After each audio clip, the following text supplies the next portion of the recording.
Video में हम discuss करने वाले हैं UK triple SC scalar exam की जो साइंस की सीरीज चल रही है, इसका वीडियो नंबर 16। पहले 15 वीडियो हम ऑलरेडी अपलोड कर चुके हैं। आई होप आपने देख लिए होंगे। अगर नहीं देखा है, डिस्क्रिप्शन में आपको प्लेलिस्ट का लिंक मिलेगा, जहां से क्लिक करके आप देख सकते हैं। तो आज के इस वीडियो में हम डिस्कस करेंगे दैनिक जीवन में पीएच का महत्व। जो आपका एक टॉपिक दे रखा है, इसको पूरे का पूरा डिस्कस हम करने वाले हैं, जिसमें हम जानेंगे दंत 6 के बारे में, पाचन तंत्र में जो पीएच का महत्व होता है वो क्या होता है, मिट्टी के पीएच के बारे में जानेंगे, पौधों और जंतुओं द्वारा आत्मरक्षा को जानेंगे, और हमारे शरीर का जो पीएच होता है, जो पीएच वैल्यू होती है या कितने में हमारा शरीर अच्छा काम करता है, उस चीज़ को हम इसमें जानने वाले हैं। तो चलिए करते हैं इस वीडियो को शुरू। सबसे पहले बात करते हैं पाचन में। तो हमारे आमाशय की जठर ग्रंथियाँ जठर रस के रूप में हाइड्रोक्लोरिक अम्ल मोस्ट इंपॉर्टेंट। डायरेक्टली आपसे एग्जाम में क्वेश्चन बनेगा कि हमारे आमाशय में कौन सा अम्ल होता है, कौन सा अम्ल स्त्रावित होता है। तो HCl होता है, यानी कि हाइड्रोक्लोरिक अम्ल। इसका स्त्राव करती हैं। इसकी जो पीएच वैल्यू होती है 1.2। इसका काम होता है भोजन को गलाना और रोगाणुओं को नष्ट करना। तो एक बात ध्यान रखना है कि हमारे आमाशय में जो अम्ल स्त्रावित होता है वो हाइड्रोक्लोरिक अम्ल होता है। इसकी पीएच वैल्यू 1.2 होती है। और जो भी हम जैसे हार्ड खाते हैं, उसको जो गलाने का काम करता है वो यही करता है। अपच की स्थिति में, यानी कि जब डाइजेशन ठीक नहीं होता है, अपच की स्थिति में HCl का स्त्राव होने के कारण पेट में क्या होती है, जलन और दर्द का अनुभव होता है।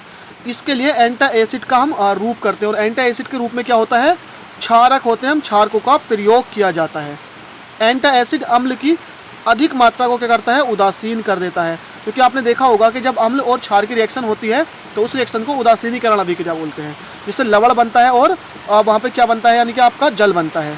तो इसीलिए जब HCl की मात्रा बढ़ जाती है या किसी कारणवश, जैसे हम कभी भूखे होते हैं तो क्या होता है, एसिडिटी बनने लगती है, क्योंकि इसका स्त्राव होने लगता है, पेट में भोजन नहीं होता है, तो उससे हमको दर्द और जलन महसूस होती है। तो हम जैसे इनो वगैरह हो गए, इन चीज़ का यूज करते हैं, तो इसमें क्या होता है, क्षार ही मिले होते हैं, और ये क्षार क्या करते हैं, उस अम्ल से रिएक्शन करके लवण बना देते हैं और जल बना देते हैं, जिससे हमको रिलीफ फील होता है। नंबर 2 है दंत 6। दंत यानी कि जो दांतों को नुकसान देता है। खाना खाने के बाद मुंह में खाने के कण तथा शर्करा शेष रह जाते हैं, और बैक्टीरिया द्वारा इनका अपघटन से उत्पन्न अम्ल मुंह के पीएच का स्तर 5.5 से कम कर देते हैं, जिसके कारण दांतों का इनेमल, यानी कि जो दंत वल्क जिसे कहते हैं, ये काय का बना होता है, कैल्शियम हाइड्रोक्सी एप्टाइट, यानी कि कैल्शियम फास्फेट का ये क्रिस्टलीय रूप होता है, इसका ये बना होता है। ये हमारे शरीर का क्या होता है, सबसे कठोर पदार्थ होता है। इसका पीएच जो होता है 5.5 से कम होने के कारण ये नष्ट होने लगता है। यानी कि जब हम खाना खाते हैं, चाहे सुबह का खाएं, दोपहर का खाएं या फिर शाम का, किसी भी टाइम का जब हम खाना खाते हैं, तो खाना खाने के बाद अगर हमने मुंह को अच्छे से साफ़ नहीं किया है, तो जो उसमें खाने के कारण शेष रह जाते हैं, वो क्या करते हैं, हमारे दांतों में रहेंगे, और जो बैक्टीरिया होंगे, जो जीवाणु होंगे, वो क्या करेंगे, उस खाने का अपघटन करेंगे, और अपघटन की वजह से क्या होगा, वहाँ से अम्ल स्त्रावित होगा, और अम्ल स्त्रावित होने की वजह से हमारे मुँह की जो पीएच वैल्यू है वो 5.5 से कम हो जाएगी।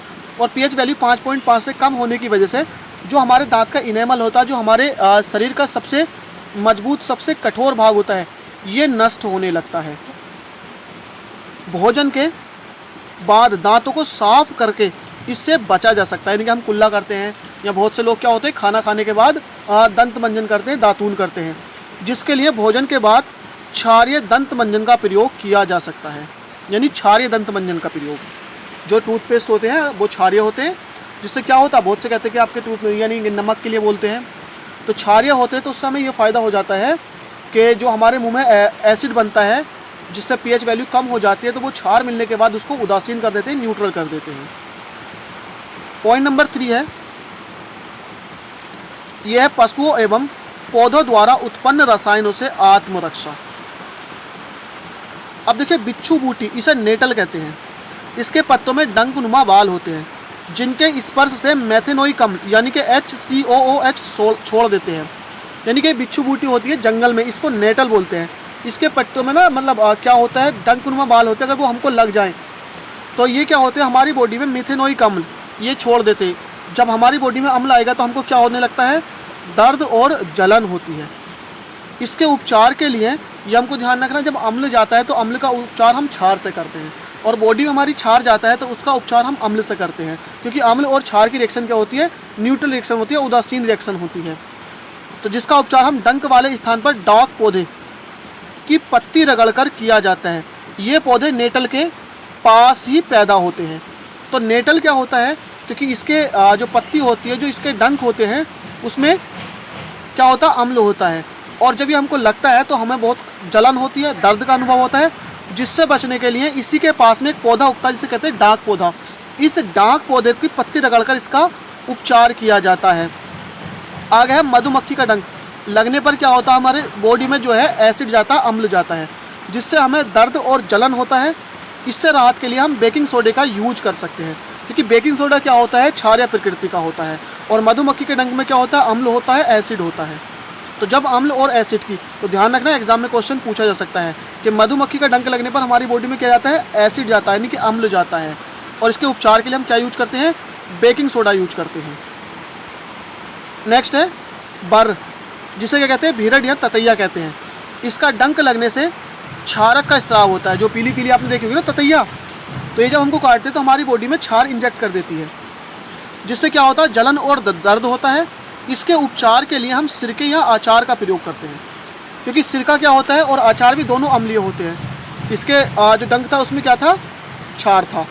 तो इसके उपचार के लिए हम अचार या सिरके का यूज करते हैं, क्योंकि इसमें क्या होता है, एसिड होता है, अम्ल होते हैं। चींटी के काटने से फॉर्मिक अम्ल, ये आपसे पूछा जा सकता है, फॉर्मिक अम्ल स्त्राव के कारण जलन व दर्द होता है, जिसके उपचार के लिए बेकिंग सोडे का प्रयोग किया जाता है। और बेकिंग सोडा क्या होता है, क्षारीय प्रकृति का होता है। तो चींटी के डंक में कौन सा अम्ल होता है, फॉर्मिक अम्ल होता है। इसके कारण हमें जलन और दर्द होता है। अमूमन चींटी ने आपके सभी के हमारे काटा होगा, तो इसके लिए हम बेकिंग सोडे का यूज कर सकते हैं। नेक्स्ट है पॉइंट नंबर 4, हमारा शरीर 7 से 7.8 pH परास के बीच अच्छा कार्य करता है, क्योंकि जीवित प्रणाली के यानी प्राणी जो होते हैं केवल संकीर्ण pH में ही जीवित रह सकते हैं। जब वर्षा जल का pH मान 5.6 से कम हो जाता है तो ऐसी वर्षा को हम क्या कहते हैं, अम्लीय वर्षा कहते हैं। और जब ये अम्लीय वर्षा होती है ना, तो जो जलीय जीवधारी होते हैं उनके लिए काफ़ी हानिकारक होते हैं। कभी कभी आपने देखा होगा बरसात के बाद जो तालाब वगैरह होते हैं गाँव के पास में, उसमें काफ़ी सारी मछली ना मरी पड़ी रहती है, जो पहली बरसात होती है। क्योंकि जब वो बारिश होती है, जो गैसेस होती है, जो सल्फ़र गैस हो गई, इसके कारण जो सल्फ्यूरिक अम्ल या नाइट्रिक अम्ल बन जाता है और वर्षा का pH मान काफ़ी कम हो जाता है। और वो पानी जब तालाब में जाकर मिलता है तो उससे जलीय जीव तो क्योंकि उसमें रहते हैं, वो उनको नुकसान करता है और उनकी मौत तक उससे हो जाती है। तो हमारा जो शरीर है 7 से 7.8 परास के बीच ही सिर्फ अच्छा काम करता है। बात करते हैं अच्छी उपज के लिए मिट्टी का pH कितना होना चाहिए, 7 होना चाहिए, जिससे मिट्टी की उदासीनता बनी रहती है। क्योंकि अगर pH क्या होगा, 7 से कम होगा तो मिट्टी अम्लीय हो जाएगी, और 7 से ज़्यादा होगा तो मिट्टी क्षारीय हो जाएगी। तो अच्छी उपज के लिए pH कितना होना चाहिए, 7 होना चाहिए। तो फ्रेंड्स, आज के इस वीडियो में इतना ही। आई होप ये वीडियो पसंद आई हो। लाइक शेयर करना ना भूलें, बने रहिए हमारे साथ। Thank you for watching. मिलते हैं नेक्स्ट वीडियो में।